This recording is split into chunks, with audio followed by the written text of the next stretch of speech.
నమస్తే, welcome to BCN news. నేను విజయలక్ష్మి. ముందుగా ముఖ్యాంశాలు. సాగునీటి ప్రాజెక్టు పనుల పురోగతిపై జల వనరుల శాఖ మంత్రి నిమ్మల రామానాయుడు సమీక్ష. పోలవరం ప్రాజెక్టు పనులు 87% పూర్తి చేశామని వెల్లడి.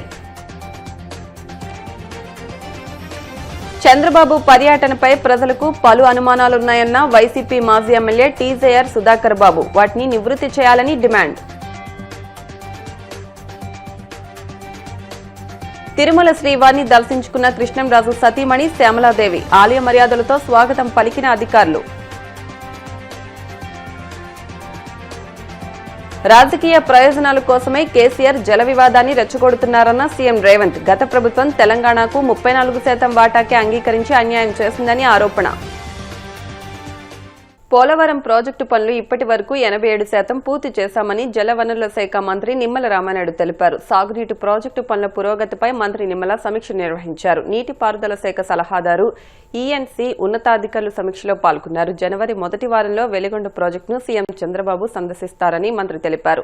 456 కోట్లతో చేపట్టనున్న వెలిగొండ ఫీడర్ కెనాల్ పనులను సీఎం ప్రారంభిస్తారని తెలిపారు. పోలవరం ప్రాజెక్టులో కొత్త డయాఫ్రమ్ వాల్ నిర్మాణం 83% పూర్తయిందని, కూటమి ప్రభుత్వం ఏర్పడిన తర్వాత ఏడాదిలో పోలవరం నిర్వాసితులకు 1894 కోట్లు ఇచ్చామని మంత్రి వెల్లడించారు. స్కెడ్యూల్ ప్రకారం పనులు చేస్తూ 2027 నాటికి పోలవరం ప్రాజెక్టు పూర్తి చేస్తామని తెలిపారు. వైఎస్ఆర్సీపీ కరపత్రికలో పోలవరం గురించి మాట్లాడడం చూస్తూ ఉంటే, పోలవరం గురించి విషపు రాతలు చూస్తూ ఉంటే దొంగే దొంగ దొంగ అని అరిచినట్లుగా ఉన్నటువంటి పరిస్థితి. ఎందుకంటే ఆ రోజు మనందరం కూడా చూసాం, పోలవరం ఎవ్వరికీ అర్థం కాదు, ఎందుకంటే నాకే అర్థం కాలేదని ఆ రోజు ఉన్నటువంటి ఇరిగేషన్ శాఖ మంత్రి మాట్లాడినటువంటి మాటలు కాదు. ఆ రోజు ఉన్నటువంటి ముఖ్యమంత్రి సాక్షాత్తు అసెంబ్లీలో సైతం 3 సార్లు ముచ్చటగా 3 తేదీలు పోలవరానికి చెప్పి ఆఖరికి డయాఫ్రమ్ వాల్ ఉందో లేదో కూడా తెలియనటువంటి స్థితిలో ముఖ్యమంత్రి ఉండి ఆఖరికి ఆయన చెప్పినటువంటి మాటలు, పోలవరం ఎప్పటికి పూర్తవుతుందో చెప్పలేము అంటే పోలవరాన్ని ఒక కలగా మిగిల్చినటువంటి మీరు ఈరోజు పోలవరం గురించి మాట్లాడడం, అందులోనూ కూడా పర్టికులర్గా పోలవరం సంబంధించి ఆ రోజు తెలుగుదేశం ప్రభుత్వం హయాంలో 2014, 2019 5 సంవత్సరాల్లో కేంద్రం ఇచ్చేటువంటి నిధుల కోసం వేచి చూడకుండా రాష్ట్ర ప్రభుత్వే నిధులు ఎదురు పోలవరానికి ఖర్చు పెడితే ఆ నిధులు 2019, 24లో కేంద్రం రియంబర్స్మెంట్ 3,880 కోట్ల రూపాయలు రాష్ట్ర ప్రభుత్వానికి ఇస్తే ఆ నిధులను కూడా మీరు పోలవరానికి ఖర్చు పెట్టకుండా డైవర్ట్ చేసేసినటువంటి మీరు ఈరోజు పోలవరం గురించి మాట్లాడుతూ ఉంటే మరి రావణాసురుడు వచ్చి రామాయణం గురించి చెప్పినట్లుగా ఉన్నటువంటి పరిస్థితి. ఈరోజు కూటమి ప్రభుత్వం అధికారంలోకి వచ్చిన తర్వాత మీ హయాంలో ధ్వంసమైనటువంటి ఆ డయాఫ్రమ్ వాల్ స్థానంలో ఈరోజు కొత్త డయాఫ్రమ్ వాల్ 1033 మీటర్లు నిర్మాణం పూర్తి చేసుకుని దగ్గర 83% ఈరోజు డయాఫ్రమ్ వాల్ పనులు పూర్తి చేసి రేపు ఫిబ్రవరి కల్లా పూర్తి చేయలేని లక్ష్యంతో ముందుకెళ్తూ ఉన్నాం. పోలవరం ప్రాజెక్టు పనులు చూస్తే మరి ఆ రోజు మీ హయాంలో 19, 24, 5 సంవత్సరాల కాలంలో 2% మాత్రమే మీరు ఆ రోజు పోలవరం పనులు పూర్తి చేస్తే ఈరోజు ఈ ప్రభుత్వం అధికారంలోకి వచ్చినటువంటి సంవత్సరన్నర కాలంలోనే 13% పనులు ఈరోజు పోలవరం పనులు పూర్తి చేసి మరి ఇప్పటికే దగ్గర 87% పనులు మేము పూర్తి చేయగలిగాం. అంటే 2% 5 సంవత్సరాల్లో పనిచేసినటువంటి మీరు ఈ సంవత్సరన్నర కాలంలోనే 13% చేసినటువంటి మమ్మల్ని పనులు జరగట్లేదు పోలవరం అని మాట్లాడుతూ ఉన్నారని అంటే మరి లెక్కలు కూడా మీకు కనపడనటువంటి పరిస్థితి. పోలవరం మరి పరిగెడుతూ పనిచేస్తున్నటువంటి విధానం మీకు కళ్ళుండి కూడా చూడలేకపోతూ ఉన్నారా?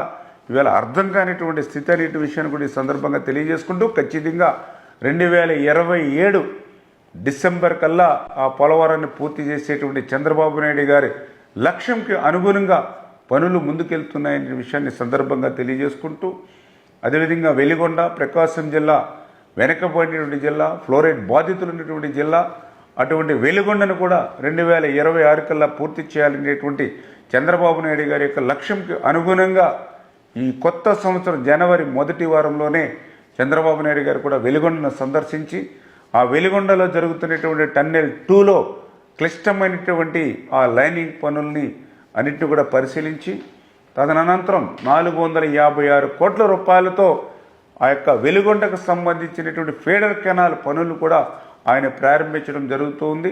ఈ రకంగా కూటమి ప్రభుత్వం అధికారంలోకి వచ్చిన తర్వాత అటు హంద్రీ నివాను పూర్తి చేసుకునే లక్ష్యం నెరవేర్చడంలో కానీ 26-2027 2 సంవత్సరాల్లో 2,000 కోట్ల రూపాయలు ఉత్తరాంధ్ర ప్రాజెక్టులకు మరి ఇచ్చి పూర్తి చేసేటువంటి విధంగా ఈ రకంగా ఒక నిర్దిష్టమైనటువంటి లక్ష్యం, ఒక టార్గెట్ పెట్టుకుని ఈరోజు ఇరిగేషన్ శాఖ ప్రణాళికాబద్ధంగా పనిచేస్తుంది. అందుకే ఈరోజు చూస్తే ఖరీఫ్ పంట ముగిసిన తర్వాత కూడా ఆంధ్రప్రదేశ్ రాష్ట్రంలో 870 టీఎంసీల నీరు ఈవేళ మేజర్ కానీ మైనర్ కానీ చెరువుల్లో కానీ నీళ్లు నిలువ ఉన్నాయని అంటే ఇది చంద్రబాబు నాయుడు గారి యొక్క ఇరిగేషన్ శాఖ యొక్క పరిపాలన దక్షత అనే విషయాన్ని సీఎం చంద్రబాబు ఎక్కడికి వెళ్లారో ప్రజలకు చెప్పాలని వైసీపీ మాజీ ఎమ్మెల్యే టీజేఆర్ సుధాకర్ బాబు డిమాండ్ చేశారు. ఆయన కొద్ది రోజులుగా ఎందుకు కనపడటం లేదని, ఎక్కడికి వెళ్లారో ప్రజలకు చెప్పాలన్నారు. చంద్రబాబు పర్యటనపై ప్రజలకు పలు అనుమానాలున్నాయని వాటిని నివృత్తి చేయాలన్నారు. డిప్యూటీ సీఎం పవన్ కళ్యాణ్, మంత్రి నారా లోకేష్ కూడా కనపడటం లేదని, చివరకు మంత్రులు కూడా రాష్ట్రంలో లేరని అన్నారు. చంద్రబాబుది అధికార పర్యటన, వ్యక్తిగత పర్యటన ఎందుకు చెప్పడం లేదని ప్రశ్నించారు. ముఖ్యమంత్రి గారు ఎక్కడికి వెళ్లారని తెలుసుకునే హక్కు ఉంది కాబట్టి ప్రజల పక్షాన ఈ రోజున అధికార పార్టీని ప్రశ్నిస్తున్నాం. మీరు ఎక్కడికి వెళ్లారని అడుగుతున్నాం. ఎందుకింత దాపరికంగా వ్యవహరిస్తున్నారని అడుగుతున్నాం. ఎక్కడికి వెళుతున్నారో చెప్తే సరిపోతుంది కదా, ఎందుకు చెప్పడం లేదు? ఎందుకు చంద్రబాబు నాయుడు గారు లండన్ వెళుతున్నారని మీడియా ద్వారా ప్రజలకు తప్పుదోవ పట్టించే కార్యక్రమం జరిగింది. చంద్రబాబు నాయుడు ఎక్కిన విమానం పశ్చిమ దిశగా వెళ్లాల్సింది పోయి తూర్పు దిశగా వెళ్ళింది. దారి మళ్ళిన విమానం సింగపూర్ వెళ్ళిందని కొందరు, బాలి వెళ్ళిందని కొందరు, జపాన్ వెళ్ళిందని కొందరు, ఇలా పలు రకాలుగా అనధికార సమాచారాల్ని, ఫెయిలర్స్ని మీడియాలో వదిలేరు. అక్కడే ఇప్పుడు మాకు సమస్య వచ్చింది. అనధికారికంగా చంద్రబాబు నాయుడు సింగపూర్కి ద్వితీయ పౌరసత్వం కలిగి ఉన్నాడు. సింగపూర్ అంటే ఆయనకు అత్యంత ప్రీతిపాత్రమైనటువంటి నగరం. సింగపూర్ కూడా ఆయన ఇష్టపడుతుంది, ఆయన సింగపూర్ని ఇష్టపడతాడు. ఈ దేశంలో ఏ ముఖ్యమంత్రి వెళ్ళాలని సార్లు మన రాష్ట్ర ముఖ్యమంత్రి అయిన నారా చంద్రబాబు నాయుడు గారు సింగపూర్కి పదే వెళుతూ ఉంటాడు. ఆయనకి సింగపూర్ అంటే ఇష్టం.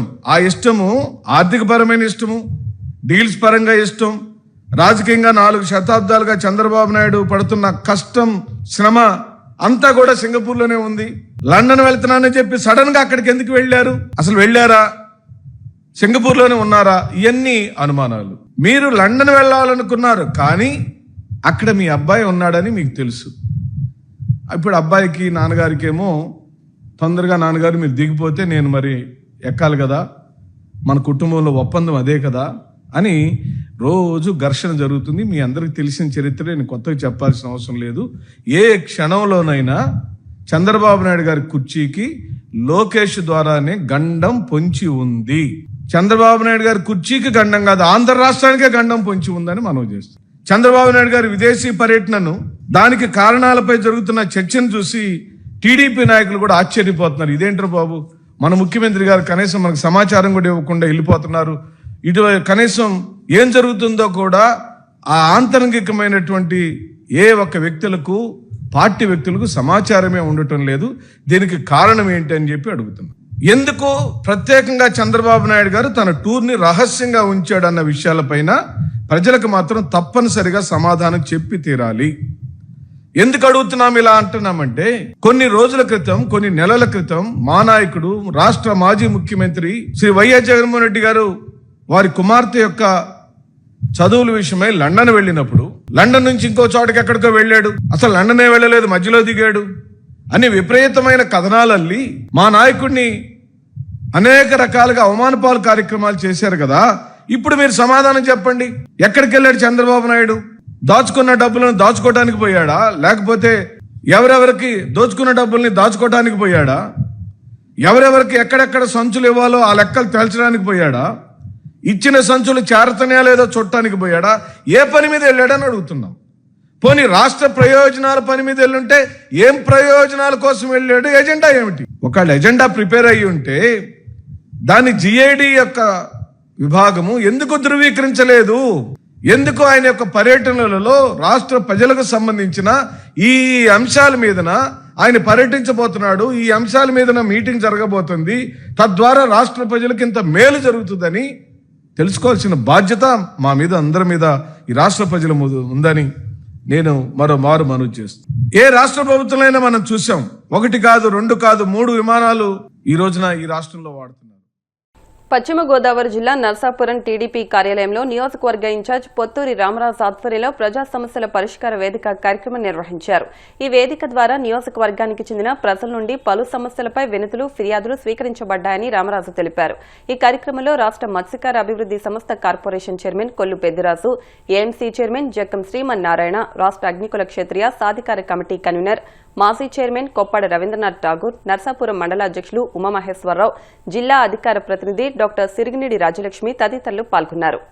తెలుగుదేశం పార్టీ ముఖ్య నాయకులందరూ కూడా ఇక్కడికి వచ్చి నిరంతరం ప్రతి శుక్రవారం ఈ కార్యక్రమంలో పాల్గొని ఇక్కడ ప్రజల తరఫున అన్ని రకాలుగానే కూడా ప్రజలకు కూడా సహకారం చేస్తూ ఉన్నారు. వాళ్ళందరూ కూడా ధన్యవాదాలు తెలియజేస్తూ, ఈ గ్రీవెన్స్ ద్వారా ప్రజలకు ఇచ్చిన ప్రతి రిప్రజెంటేషన్ కి ప్రజలకు సమాధానం కూడా గవర్నమెంట్ నుంచి చెబుతా ఉన్నారు ఆ పరిష్కారం గురించి. కాబట్టి ఈ గ్రీవెన్స్ చాలా ఉపయోగపడుతున్నాయని ప్రజలందరూ కూడా ఎంతో సంతోషం వ్యక్తం చేస్తా ఉన్నారు. కాబట్టి ఈ గ్రీవెన్స్ లో ప్రజల సమస్యకి పరిష్కారం కొరకు మేము అందరూ కూడా కృషి చేస్తామని చెప్పని కోరుకుంటూ, ఈ యొక్క సమస్యల పరిష్కారానికి సహకరిస్తున్నటువంటి ముఖ్యమంత్రి చంద్రబాబు నాయుడు గారికి, పవన్ కళ్యాణ్ గారికి, మోడీ గారికి, లోకేష్ బాబు గారికి, అలాగే కేంద్ర మంత్రి వర్మ గారికి, అలాగే మా స్థానిక శాసనసభ్యులు విప్పు నాయకర్ గారికి ధన్యవాదాలు తెలియజేస్తున్నాను. ఇప్పుడు కాసేపు ప్రకటనలు.